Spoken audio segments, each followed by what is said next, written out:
Madagascar, il existe un être vivant plus nombreux que les humains eux-mêmes, un symbole, une force, un pilier de la vie rurale, le Zébu. On l'appelle ici Ombilahy, ou plus simplement Ombi. Il est bien plus qu'un animal.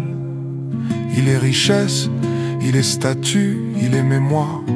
Il est le cœur battant de 90% des familles malgaches. Dans les campagnes, l'ombi est partout.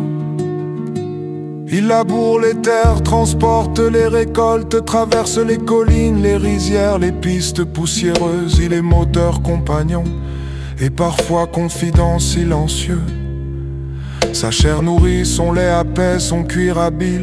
Chaque partie de son corps est exploitée avec respect, avec gratitude.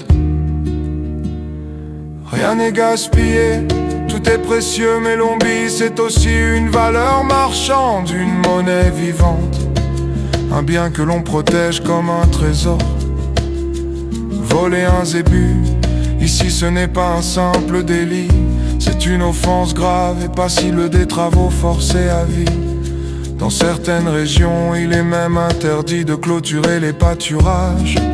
L'espace doit rester libre, ouvert pour que les zombies puissent brouter dignement sans entrave, car leur liberté est sacrée. Et puis vient octobre, le mois où les zombies convergent à pied depuis les quatre coins du pays, direction la foire aux bestiaux d'Alakamizi. Fais-nous arrivo, un événement vital qui alimente en viande une grande partie d'Antananarivo.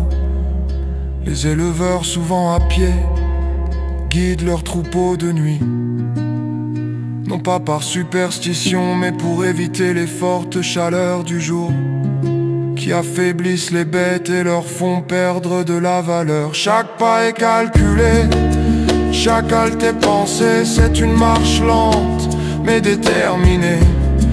Une procession silencieuse vers le marché, vers l'échange, vers la survie. L'ombi, c'est l'âme de Madagascar. Il rythme les saisons, les fêtes, les deuils. Il est présent dans les chants, dans les proverbes, dans les rêves.